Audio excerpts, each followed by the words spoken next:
Seat साहब, अफगानिस्तान के मसले के हल के लिए हमेशा कोई ना कोई फार्मूला नया आता है और जिसकी वजह से हमारी अफगान पॉलिसी आज तक तय नहीं हो पा रही और मसाइल काफ़ी गंभीर हो चुके हैं।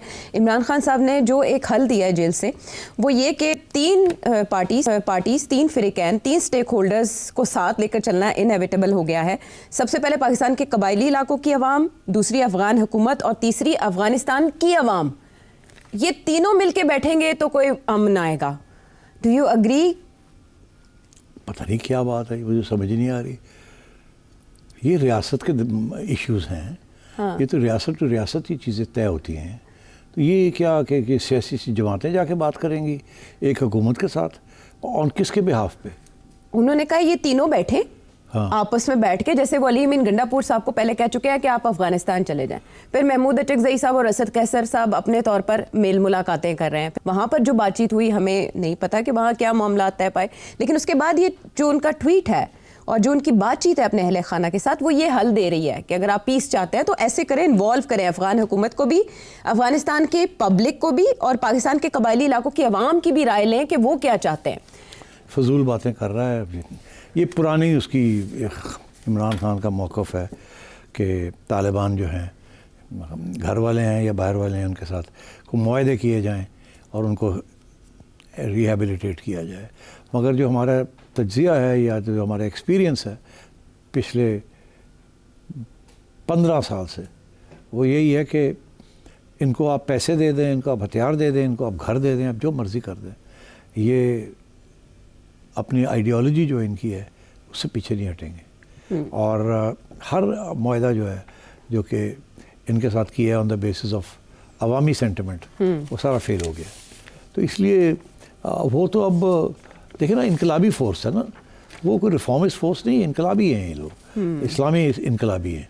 तो वो तो आपकी पैसा ये वो चीज़ के साथ अब अपना आइडियोलॉजी को बेचने के लिए तैयार नहीं है। वो तो अब चाहते हैं कि तालिबान का, उन्होंने अफ़गानिस्तान को कॉन्कर किया, वो कहते हैं हम पाकिस्तान को कॉन्कर करना चाहते हैं। उन्होंने पहले दिन से ये कहा था कि हम आपकी काइन को मानते नहीं हैं, आप तो बड़े गलत किस्म के लोग हैं, ये आइन ये सब वेस्टर्न कंस्ट्रक्शंस हैं, हम तो इस्लामिक रजीम बनाना चाहेंगे और हमारी रजीम पाकिस्तान में भी होगी। और तो उनका तो इस किस्म के मौक़िफ़ हैं। They are revolutionaries, Islamic revolutionaries. You cannot have a negotiation with them. You can either defeat them or they let them win. Right. उनके साथ नेगोशिएशन नहीं हो सकती। अब अगर नेगोशिएशन हो सकती सही तरीके से, तो क्या अमेरिका तालिबान रजीम के साथ नेगोशिएशन करके उनको $10 बिलियन दे के मसला ना हल कर लेता आपने? नहीं। $10 billion means nothing to them. It's ideology. ये उसी किस्म की आइडियोलॉजी है जैसे एक ज़माने में लेनिन और स्टालिन के ज़माने में कम्युनिस्ट की आइडियोलॉजी होती थी, सख्त, कोई कॉम्प्रोमाइज़ नहीं, रिजिड पॉलिसी। हाँ, because it's ideology. Ideology is belief system. उसके अंदर बिलीफ सिस्टम के अंदर आपको गुंजाइश नहीं होती। लाइक मज़हब इज़ अ बिलीफ सिस्टम। आपको कोई बंदा पैसे दे और कहे आप कन्वर्ट कर जाएं, कोई मुसलमान कन्वर्ट करेगा? नेवर। ऐसा ही बिलीफ सिस्टम। तो अभी ऑल ऑफ अ सडन जो भी चल रहे हैं मामलात हमारे, हमने ट्वीट्स में चेंज ये देखा है कि अफगानिस्तान के मामले को लेकर इमरान खान साहब बहुत ज़्यादा हिट कर रहे हैं। क्या वो जो इस वक्त पश्तून सेंटिमेंट है उसको कैश करवाना चाहते हैं या वो अवामी नेशनल पार्टी नहीं बनना चाहते? क्या चाहते हैं इमरान खान साहब? इमरान खान साहब का तो एक ही मौक़िफ़ है। एक तो ये उनका ये ख्याल है कि KP के अंदर एक पब्लिक सेंटिमेंट है जो कि इस्लामी सेंटिमेंट है और वो उसको किसी तरीके से कैप्चर करना चाहिए। और क्योंकि तालिबान मिलिटेंट फोर्स है और जब तालिबान के ख़िलाफ़ वहाँ कार्रवाई की जाती है, रियासत उनके ख़िलाफ़ कार्रवाई करती है, तो बाकी लोग भी उसमें कैजुअल्टीज़ होती हैं, तो जिसके साथ ज़ाहिर है पब्लिक ओपिनियन फिर ख़िलाफ़ हो जाता है। तो ये तो नेचुरल है, जैसे आप कहते हैं कोलैटरल डैमेज। अच्छा, तो खान का ये पुराना मौक़िफ़ है कि इनके साथ वो मुकमका करें, कोई डील करें, मगर ये एक्शन ना लें। तो जब आप एक्शन लेते हैं, तो अगर आप एक तालिबान के ख़िलाफ़ एक्शन लेते हैं तो उसकी 10 बंदे की फैमिली वो सारी आपके ख़िलाफ़ हो जाती है। तो उस मौक़िफ़ से ये आगे बढ़ता है। मगर प्रॉब्लम ये आ जाता है कि वो जो फैमिली आपके ख़िलाफ़ हो जाती है, वो तो शुरू से ही आपके ख़िलाफ़ है, बिकॉज उसके 2 मेंबर्स जो हैं वो आपके ख़िलाफ़ है, तो वो तो फैमिली की तरह चलते हैं। तो ये कोई नई डेवलपमेंट नहीं है कि जी आपने एक बंदे को मारा तो सारी फैमिली खिलाफ होगी। वो बंदा जो है वो अपनी फैमिली के साथ आपके खिलाफ है। तो आज फैमिली से 2 बंदे गए हैं, फिर कल को 2 बंदे और वहाँ से उठ के चले जाएंगे to join the ranks of the Taliban. तो इसलिए रियासत का ये जॉब होता है to protect its territory and its integrity. तो ये जो लोग अपोज करते हैं, दे आर आइदर टेररिस्ट और इंसर्जेंट्स। इंसर्जेंट्स सेपरेटिस्ट्स होते हैं जी, अलहदगी की अगर वो खुद अपनी उनकी तंजीम हो, मगर यहाँ तो फॉरेन इंटरवेंशन है। तो इसलिए I think Imran Khan is misplaced. आपको याद होगा जब ये ड्रोन के हमले होते थे, अमेरिका करता था जी, तो खान साहब उस वक्त भी अपोज करते थे, क्योंकि वो समझते थे कि ये तालिबान के ऊपर अमेरिका कर रहा है और ये इसको नहीं करना चाहिए। मगर अमेरिका और ये तालिबान की तो लड़ाई हो रही थी, जंग हो रही थी। तो वो तो फिर जंग में तो ये चीज़ें होती हैं।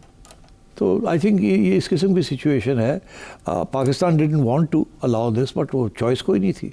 अमेरिकन हैड राइट्स, वो कर रहे थे। फिर फाइनली जब वो निकले वहाँ से, तो आपको पता है इमरान ने क्या बयान दिया जो पाकिस्तान के गले पड़ गए। गुलामी की जंजीरें तोड़ डाली, बोलो, वो आज भी याद है उन्हें। हाँ, अमेरिकनों को याद है। तो खान साहब तो खैर अपने पाँव पे कुल्हाड़ियाँ मारते रहे। अब ज़रा आलमी मामला की तरफ चलेंगे तो उसमें इंडिया के लिए है एक और हिट। और अब इंडिया के साथ जो हो रहा है, बेशक उनको नरेंद्र मोदी को सालगिरह की मुबारकबादें दी गई, अमेरिका से भी आई, वो उस पर खुश भी हुए, उन्होंने उसका जवाब भी दिया। बड़ा चश्मे माँ रोशन दिले माँ शाद हो रहा था। लेकिन ऐसे में 2018 में जो इस्तिस्ना इंडिया को दिया गया था चाबहार की बंदरगाह के लिए, किया तो वो तेहरान को हिट करने के लिए ऐलान किया गया है, लेकिन उससे भारत ज़ाहिर इफेक्ट होगा।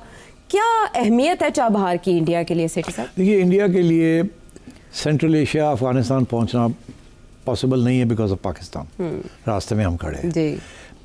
इंडिया चाहता है कि उसका इन्फ्लुएंस अफगानिस्तान, सेंट्रल एशिया में हो और ईरान में भी हो।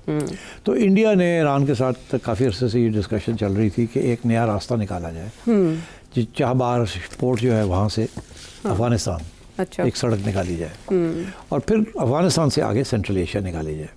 तो इंडिया ये एक ऑल्टरनेटिव रूट निकाल रहा था, सी पैक से हट के। जाहिर है उसको पता है यहाँ से तो मिलना नहीं कुछ, तो निकालना तो रूट ज़रूरी है। आफ्टर ऑल इंडिया भी तो एक बहुत बड़ी इकोनॉमी है जो एक्सपोर्ट करना चाहती है। चाइना ने सिपेक बना लिया, रोड एंड बेल्ट बना लिया, तो इंडिया भी तो चाहता ना निकले यहाँ से बाहर। तो इसलिए इंडिया ने ये प्रपोजल ईरान को दी थी और ईरान ने एक्सेप्ट कर ली थी। उसने कहा था कि ठीक है, ये जो पोर्ट है ये आप डेवलप करें, क्योंकि आपके काम की, हमारे काम की तो नहीं है। हमारे पास तो और बहुत सी पोर्ट्स हैं जो हम इस्तेमाल करते हैं। आपको चाहिए क्योंकि this the easiest way to get to Afghanistan. तो सड़क कुछ हम बना देंगे, कुछ आप बना लें, और पोर्ट जो है ये सारी की सारी आप करें, बिकॉज आपके चीज़ें जानी है यहाँ से। तो इंडिया ने इसके ऊपर कोई 110-120 मिलियन डॉलर्स ऑलरेडी खर्च कर चुके हुए हैं। अच्छा। ये पिछले साल से लेके अब तक। उससे पहले छोटे छोटे काम होता रहा, अब जाके वो रुक गया या रुक जाएगा, बिकॉज 2 बातें हो गई हैं। एक तो ये कि अमेरिका ने ये कह दिया कि जी ईरान को रोकने के लिए, उनके ऊपर सैंक्शन लगाने के लिए हम नहीं चाहते कि ये पोर्ट जो है डेवलप हो। जी, 29 सितंबर से उन्होंने कहा है ये पाबंदी। तो अब पाबंदी उन्होंने लगा दी कि जो वहाँ काम भी कर रहे हैं अगर वो करेंगे, कंटिन्यू करेंगे, तो उनके ऊपर भी पाबंदी लगा दी। ये इंडिया के ऊपर है जी। हिट उससे वो होगा, इन्वेस्टमेंट उसकी बर्बाद। तो इंडिया बड़ा अपसेट है। इंडिया के सारे रास्ते बंद हो रहे हैं। एक तरफ वो सलाम दुआ लेता है नरेंद्र मोदी से, नरेंद्र मोदी उसके साथ सलाम दुआ लेता है, अगले दिन उठा करके कुछ कर देते। इंडिया को समझ नहीं आ रही कि हमारे साथ हो क्या रहा है। उनके जो सारी फॉरेन पॉलिसी थी बेस्ड ऑन अमेरिका एंड से सऊदी अरेबिया, तो बहुत बड़े उनके इन्वेस्टमेंट्स हैं सऊदी अरेबिया भी इन इंडिया, और इंडिया की भी बड़ी इन्वेस्टमेंट्स हैं। देखिए ना, इंडिया के 8 मिलियन इंडियंस हैं in the gulf, much more than Pakistanis. तो उनकी एक मैन पावर है वहाँ से रेमिटेंसेस आते हैं। It's a big link.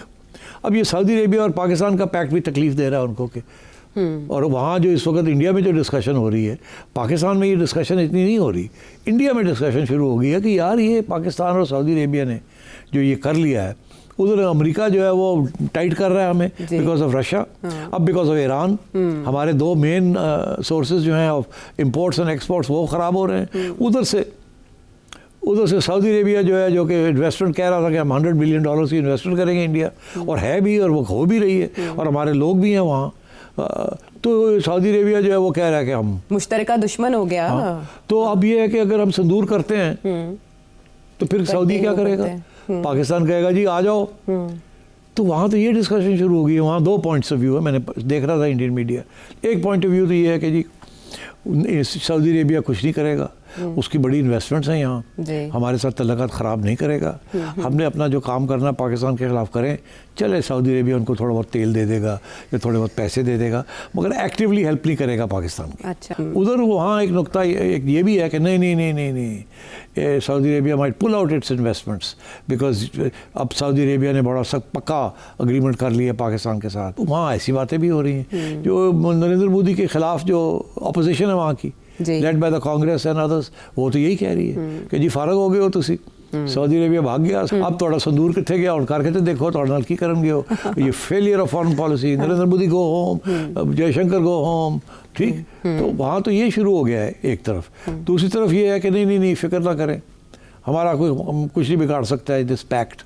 तो वहाँ भी अनश्योर है और फॉरेन ऑफिस उनका ये कह रहा है हम स्टडी कर रहे हैं, हम देख रहे हैं, हम फ़ोन करके पूछ रहे हैं कि भाई, और उधर से हर जगह से यही उनका आता नहीं इट्स ओके। उसकी वजह कि सऊदी अरेबिया के ऊपर तो किसी ने अटैक इम्कान नहीं है, क्योंकि सऊदी अरेबिया ने इसराइल के ख़िलाफ़ कोई महाज नहीं खोला हुआ, पाकिस्तान ने भी इसराइल के ख़िलाफ़ कोई महाज नहीं खोला हुआ। तो ख़तरा नहीं है कि पाकिस्तान के ऊपर अटैक होगी या सऊदी के, मगर ये एक सिग्नल दिया है सऊदी अरेबिया ने और गल्फ़ वाले उधर अमेरिका को कि देखें आपको सारे अंडे अपने यहाँ पर डाले हुए, देखा क्या हुआ। तो ये this is a way of telling America and Israel कि अब आगे मत करना ये काम, you pushing us to go and get these umbrellas. ठीक। तो मेरा ख्याल है ये जो सारा पैक्ट है ये एक सिग्नल है हमारी तरफ से। तो उन्होंने हमें कहा होगा कि जी ये करें, ज़्यादा कुछ खास करने की ज़रूरत नहीं है, हमने ये सिग्नलिंग करनी है कि हमारे ऊपर ये फिर से ना हो।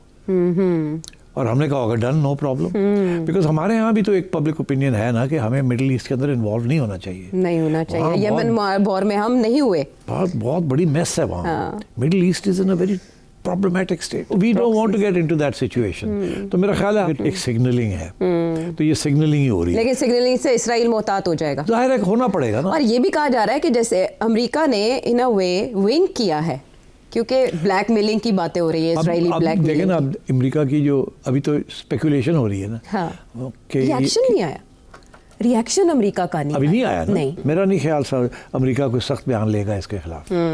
और इसके सऊदी अरेबिया अफोर्ड नहीं कर सकता अमेरिका को नाराज करना, हम भी नहीं अफोर्ड कर सकते। और फिर जाती सतह पर भी ताल्लुकात हैं बड़ी अहद के और प्रेसिडेंट ट्रम्प के। तो आई थिंक ये ठीक है, बट इट्स न signal, more than a signal. और सिग्नल मगर फायदा इसमें हमारा बहुत है, और आने वाले इंडिया कुछ करता है तो purely technically speaking Saudi Arabia को हमें कोई पैसे वैसे देने पड़ेंगे, कहाँ पक्का हो गया। एक तीर से हुए हैं कई शिकार। और अगर हो आपके जहन में और भी इसके अलावा सवाल तो हमने अगले प्रोग्राम तक के लिए इजाजत है।